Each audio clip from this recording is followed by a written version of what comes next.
Hello, everyone. A very good evening to all of you. So happy to see you in the Zoom session. So here with us, we have three beautiful ladies, Shiba from Canada, Vijaya from Sydney, and Irene from Singapore, like me. So today we're meeting basically to check in on everyone's mental well-being, especially during the COVID times. So to start off with, maybe a self-introduction. Vijaya, would you like to introduce yourself and tell us how you kept yourself occupied the past 2 years? Thanks, really, and everyone for inviting me into this session. My name is Vijaya Selvaraj, and I live in Sydney, Australia, and currently I'm in Singapore for holidays after 2 years. But I generally live and work in Australia. What have I done to keep myself occupied? Well, work has helped. I've been really busy at work in the last 2 years, more so during the pandemic than before. So that has kept me quite occupied, but then we will go into more detail. Right. Shiva, how about yourself? Hi, my name is Shiba, and I'm a permanent resident in Calgary, Canada. And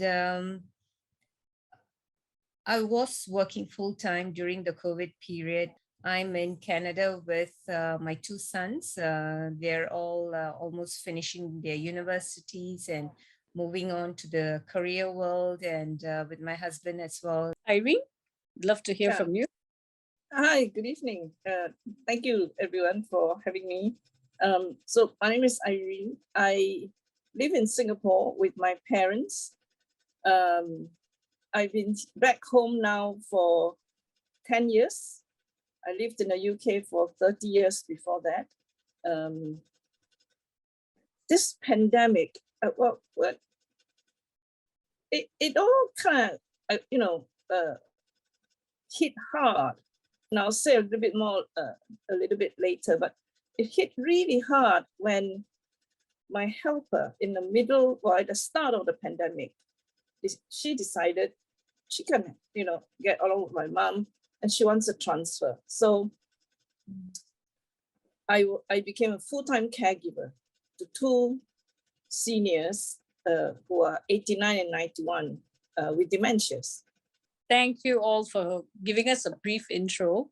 So to start off with, how did the pandemic actually impact, or the restrictions, when did it actually hit you? I had come back from Singapore to Australia in January of 2020. The news hit around the world around March, and everyone was scrambling. And we went into a strict lockdown in March in Australia. And I convinced my CEO that if I was going to work from home, I can work from Singapore. So I wanted to fly back. So I bought my ticket. I told everybody, booked my quarantine of 14 days of hotel. And then on the 27th of March, Australia decides hard border lockdown, which means no one can get in, no one can get out. So I at that point, I was flailing. I was very, very angry.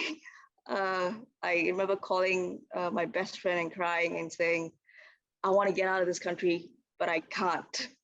But then, have no choice. Once you're stuck there, you have to do something about it. So I got used to the idea of being there and being in lockdown for about 4 months at that time, and working from home. The fear of not having a job was also something that we had to deal with. Because we were told to cut down our working hours from 5 days to 4 days. We didn't know how severe things were going to be. Yeah, so the restrictions in the beginning in March, when I could not leave the country, that was scary because we didn't really have enough information of what was happening. And I was away from my family and my friends. And I was alone in a country where no one knew what was happening. But then I went on and started reading about it and trying to figure out what's happening and try to work around what I could do, to stay alive. So lots of fear, the unknown, dealing with the unknown. Yeah. And then in terms of lockdown, right? Like basically we are in countries where we move about quite freely. So that concept was so new to us. Yeah. How about Irene yourself? how did the restrictions, or when did you feel it impact you? So if I were to look from impact, I suppose it really hit me when in the middle of circuit breaker, my helper says, I want to leave. I was teaching, I was doing part-time teaching. I was still doing in-person teaching. So that was the biggest impact was when I was thrown into caregiving myself because my dad needs to be showered. He can't do that by himself. My mom is still very mobile, but she's got different types of dementia. Share with us how it impacted, the restrictions impacted you. What kind of restrictions did you have in Canada? I was updated when I called back to Singapore. Like I always get in touch with my mom, and I think this news about the spread of the COVID on a delegation that came to Singapore was in the internet. I remember in my workplace, I was, always keeping tab of what was going on. And in March itself, the day that the World Health Organization announced that there is a pandemic, and we went to check what is the definition of a pandemic, because we've not heard about that word like since the last time we did biology and in school, right? We told our director and we all had an urgent meeting, and we all decided that let's all pack up and get back home. On that day itself, we were the first organization in Calgary to do that. And the board members were told, because it's a nonprofit organization, that we are shutting down the office because we get a lot of people coming into our office. And we were a community development organization. A lot of them are newcomers as well. And, they face issues and they just pop in. So, so that was how it sort of impacted me, in a sense that I was glad that my office, everyone was like ready to like work remotely, because just before we left, we were actually on Microsoft Teams, and we were given a quick brief introduction on how to get back together using the Microsoft Teams, and our IT guy gave us a quick briefing before we all left, right? So that was amazing. There's my mom in Singapore, and I'm like, I am stuck here. There's no way I can go there. And that's why, like, the moment, it was safe for me to go to Singapore, like, I hit the chance, like. But you had to wait 2 years for that to happen. Yeah. Vijaya, we haven't heard from you for some time. How did you manage your mental well-being? Actually, were there specific things that you did? But there were certain things that we did right to manage your mental well-being. Perhaps you could share that. Where it really hit me was the third quarter of 2021. I think by that point, I was hitting burnout rate. I was just done with it. I was done with the pandemic. I was done with everything. I was just like, get me home. I just want to come home. And at that point, I still didn't know that I could. I remember calling my mom and telling her, this was in October. I was telling her, maybe 2021 is also not possible. I'll come back next 2022, because there was no news about, borders opening up or anything of that sort. So mentally, where I hit a brick wall was in September 2021 onwards up till November. So the strategies I used then were slightly different from the strategies I used in 2020, where I was still able to manage my time. I thought it was good that I had the time because I started doing certain things that I was put for a while and getting things in order. So so I can share the different strategies I use for different times. I guess in 2020, focus was work, because I needed to make sure that we were running. I'm the unofficial IT person in my organization. So I had to buy Zoom and I had to teach everybody how to use it. and all of that. And not like I know anything about Zoom. I was new to it to myself, but my colleagues are worse than me, so had to get used to it. And we had to run all our programs online. And so we were full steam ahead in terms of work. Nothing slowed down for us. But outside of work, I also thought, okay, this is the time where I can focus on, I have a side business that I run, and which I have not put much effort in. And I was like, okay, fine, I have the time. So I'll sit after work and I'll focus on that, which helped. And I got my website and everything I needed to get done to push the business forward. I did that in 2020. I signed up for meditation classes and spiritual classes online so that I could have positive reinforcements on a weekly basis. I started meditating more, talking to the divine more. Just prayer, it's not really the word I would use. I was just talking a lot to the divine, I guess. He was because I live alone, he was my companion, literally. So so talk to him about how the day went, stuff like that. That was what I did in 2020. In 2021, the television helped at that point because it was an escape for me. It allowed me to come out of my own thought processes. And so I watched comedy or something that made me laugh. There was a bit lighthearted. I took small doses of news. I just read scientific stuff more rather than what the news was about. I knew things were happening, but all I did was left with Italy. I couldn't do anything apart from pray for it, send light, and talk to people I knew who were there and making sure they were all right.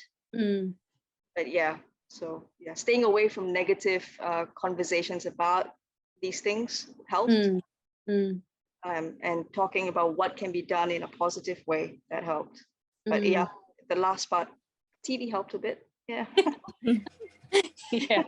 and chocolate. Pleasures of life, the simple pleasures of life. Simple pleasures, yeah. See, so you discovered lots of movies on Netflix and. Oh no, I went back to familiar stuff that I've already watched. I just needed a space for me just to laugh out loud.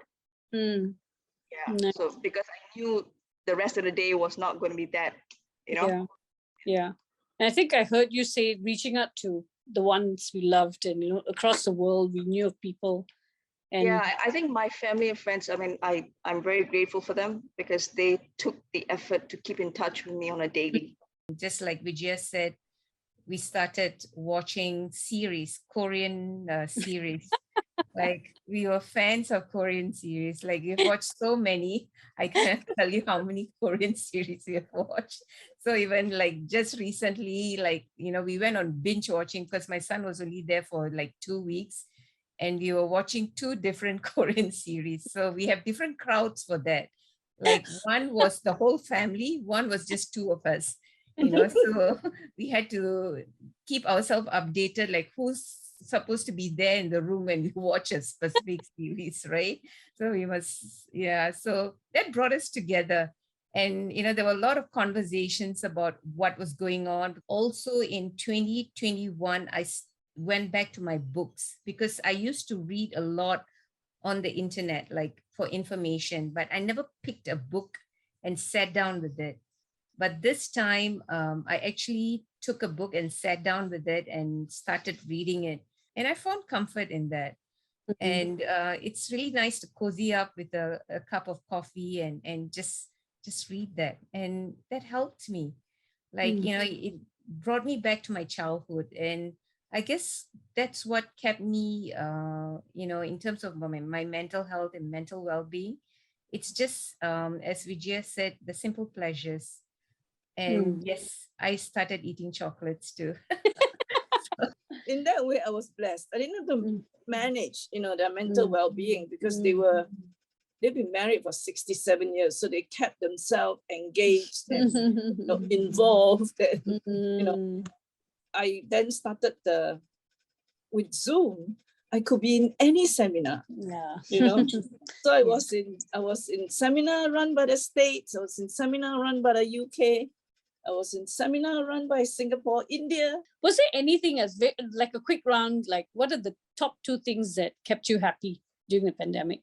A redhead response, a quick one. Shiva. Cooking new going. recipes. New recipes. Okay. Anything else, Vijaya? For me, I went back to drawing again, and routine and setting goals. Routine. I hate routine. I'm not a routine person at all. I was living on my own, and not able to get out of the house for almost 9 months out of the 2 years. So routine helped to know that tomorrow morning I have to do the same certain things. I guess setting goals and doing things to get to that goal helped. And I read to you a quick 2 good things that you discovered during pandemic. Audiobooks. Ah. Audiobooks and podcasts.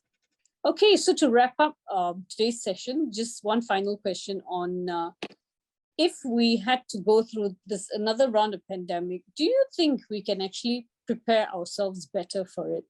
So I think if we reference the past, right, you probably could say, yeah, give me another pandemic. I'm ready, you know. I could, but I think the nature of it and the severity of it could at any time still throw us off. I don't know that you could fully prepare. Thank you, Irene. Vijaya, your thoughts on that?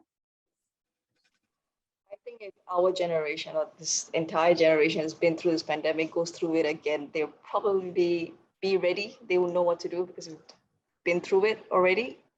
But humans also have a very short memory.